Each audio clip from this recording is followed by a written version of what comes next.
La confrérie du serpent. Les tablettes mésopotamiennes indiquent que Enki, prince extraterrestre de la Terre, créateur de l'Homo sapiens, se rebella, n'acceptant pas les cruautés que ses congénères infligeaient aux hommes, et fonda la confrérie du serpent. Zecharia Sitchin commença à étudier les anciennes mythologies, les légendes des Grecs, des Hittites, des anciens Cananéens et Babyloniens et tomba sur les textes sumériens, notés sur des tablettes d'argile.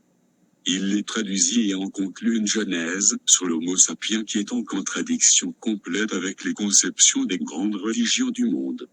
Elle est, pourtant, scientifiquement la plus compréhensible et la plus logique. De plus, elle est en parallèle avec celle des Tibétains, des Hawaïens, des aborigènes d'Australie, des Indiens d'Amérique du Nord, Apaches, Hopis, et Sioux, des Mayas, d'après le prêtre de la confrérie blanche des Mayas, Michel-Angèle, et aussi avec les dalles de pierre de l'île de Pâques, dont le Vatican garde sous clé les restes celles qui n'ont pas été détruites.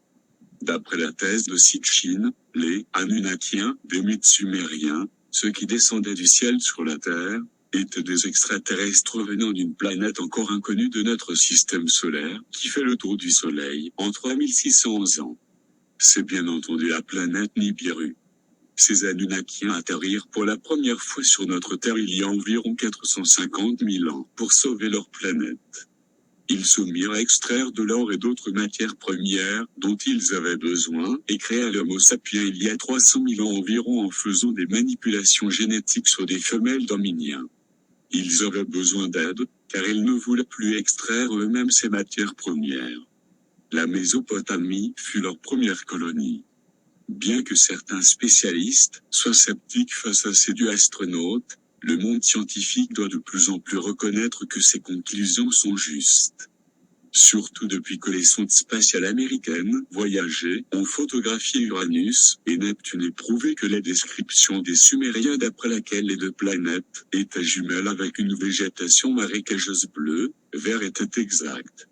Uranus et Neptune ne furent, pourtant, découvertes officiellement que récemment. William Bramley écrit dans Die Götter von Eden sur les Sumériens, sur les tablettes mésopotamiennes, la création de l'Homo sapiens est attribuée surtout à un dieu. Le nom de ce dieu est Enki. Il aurait été le fils d'un roi de ces extraterrestres qui, dit-on, régnait sur notre planète appartenant au vaste royaume de cette race extraterrestre. Le prince a été connu sous le titre Enki, le seigneur ou le prince de la terre. D'après les textes des Sumériens, le titre d'An n'était pas tout à fait approprié. Il aurait perdu au profit de son demi-frère Enlil d'immenses territoires de la terre sur lesquels il régnait, suite à une des innombrables rivalités et intrigues qui préoccupaient apparemment les régnants de cette civilisation extraterrestre. On attribue à prince de la terre, non seulement la création de l'homme, mais aussi beaucoup d'autres réalisations. Il aurait asséché les marais du golfe Persique, pour les remplacer par des terres fertiles, il aurait construit des digues et des bateaux et aurait été un bon scientifique. Par sa création de l'Homo sapiens, il donna la preuve qu'il s'y entendait dans la technique génétique, mais, si on en croit les tablettes en argile, cela nécessita beaucoup d'expérimentation. Et, ce qui est important, c'est qu'il aurait été bienveillant avec sa création, l'Homo sapiens. D'après les textes de Mésopotamie, a pris parti pour le nouveau genre humain au Conseil des extraterrestres. Il s'éleva contre beaucoup de cruauté que d'autres extraterrestres, et parmi eux son frère Enlil, infligèrent aux hommes. Il ressort des tablettes sumériennes qu'il ne voulait pas faire de l'homme un esclave, mais qu'il fut mis en minorité par les autres. Les hommes qui n'étaient pour rien d'autre que des bêtes de somme furent traités cruellement par leur maître.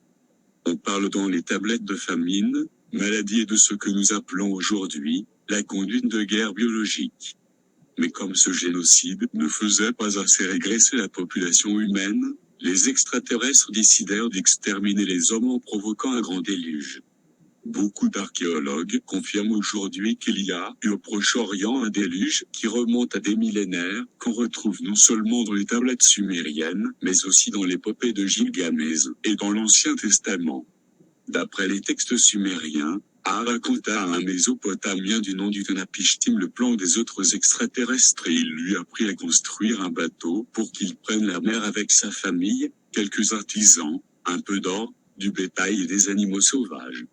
L'histoire de Noé vient, comme beaucoup d'autres histoires de l'Ancien Testament, des écrits plus anciens de la Mésopotamie. Les Hébreux ne changèrent que les noms et instituèrent un seul Dieu dans la religion juive alors qu'il y avait de nombreux dieux dans les écrits originels. Parmi tous les animaux vénérés par les hommes de la préhistoire, aucun ne l'était de façon aussi marquante et significative que le serpent et cela parce que le serpent était le symbole d'un groupe qui avait acquis une grande influence dans les premières civilisations sur les deux hémisphères de notre planète. Il s'agissait d'une confrérie savante qui s'était donné pour but de répandre des connaissances spirituelles et d'atteindre la liberté au niveau spirituel, c'était la confrérie du serpent. Elle combattait l'esclavage d'êtres spirituels et essayait de libérer l'humanité de la servitude des extraterrestres. Le mot originel de la Bible pour serpent, Nash, tire son origine de NHSH, ce qui signifie déchiffrer, trouver. Le prince Rebella fut le fondateur de cette confrérie du serpent. Dans les anciennes tablettes mésopotamiennes, on lit qu'A et son père Anu possédaient une grande compréhension éthique et spirituelle. Ce fut précisément ce savoir qui y aurait été symbolisé, plus tard, dans l'histoire biblique d'Adam et Ève. Le symbole biblique de l'arbre remonterait à des œuvres mésopotamiennes antérieures à la Bible, comme, par exemple, celle où on montre un serpent qui s'enroule autour d'un tronc d'arbre, notre symbole actuel du caducée, et qui correspondrait aux représentations ultérieures du serpent au jardin d'Éden. Dans la représentation mésopotamienne, 2 fruits sont accrochés à l'arbre. À droite de l'arbre se trouve le symbole d'A, les demi-lunes, le savoir, et à gauche, on voit une planète, symbole d'Anu, la vie. A aurait envoyé un homme vers cet arbre pour qu'il accède à la connaissance. C'est la raison pour laquelle A est présenté comme le soi-disant coupable qui a essayé de montrer au premier homme le chemin de la liberté spirituelle. A se serait révolté non pas contre Dieu, ainsi qu'il est écrit dans la Bible, mais contre les actes cruels des soi-disant dieux. Malgré leurs intentions visiblement louables, A, le légendaire, et la confrérie du serpent dans ses débuts ne réussirent pas à libérer les hommes. Il est dit dans des anciens textes mésopotamiens, égyptiens et bibliques que le serpent, la confrérie du serpent, aurait été vaincu bientôt par d'autres groupes des extraterrestres régnants. A fut banni sur terre et calomnié par ses adversaires, qui voulaient s'assurer qu'il ne retrouverait plus jamais d'adeptes parmi les hommes.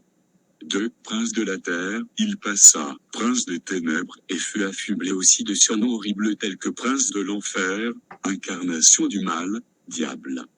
On le présentait comme le pire ennemi du plus grand être, et comme le gardien de l'enfer. On enseignait aux hommes que tout le mal de la terre était de sa faute et qu'il voulait que les hommes deviennent des esclaves. On exhorta les hommes à le démasquer chaque fois qu'ils se réincarneraient et à l'anéantir avec ces créatures s'ils les rencontraient. L'histoire montre que la confrérie du serpent, malgré les efforts jusqu'à nos jours de beaucoup d'hommes dévoués et loyaux voulant instituer une véritable réforme spirituelle à l'aide de la fraternité, devint avec ses nouveaux maîtres, les Illuminati, une arme redoutable d'oppression spirituelle et de trahison spirituelle. Voir la secte du dollar. Les tablettes sumériennes témoignent de l'existence et de l'action sans aucun doute réel de la confrérie du serpent et soutiennent donc la thèse d'une conjuration qui y aurait débuté longtemps avant que n'existent les juifs et les francs-maçons à qui on fait, aujourd'hui, volontiers porter la faute. Il est alors facile de comprendre pourquoi le Vatican empêche par tous les moyens non seulement la publication des inscriptions des dalles de pierre de l'île de Pâques, qui relatent la genèse de l'homme, ou celle des rouleaux de papyrus de Qumran, de la mer morte. Ces dalles et ces manuscrits de la mer morte apporteraient la preuve que la Bible actuelle a été falsifiée dans des points essentiels pour satisfaire les intérêts égoïstes de quelques puissants personnages. Bien sûr, il existe, et il existera toujours quelques prétendus pseudo-scientifiques, qui veulent remettre en cause les interprétations de Zecharia Sitchin, mais n'ont aucune valeur, car eux-mêmes ne connaissent pas la langue de Sumer, ils pratiquent la raillerie, ou nous sortent du chapeau de soi-disant contradicteurs, dont les éléments contradictoires ne tiennent hélas absolument pas la route.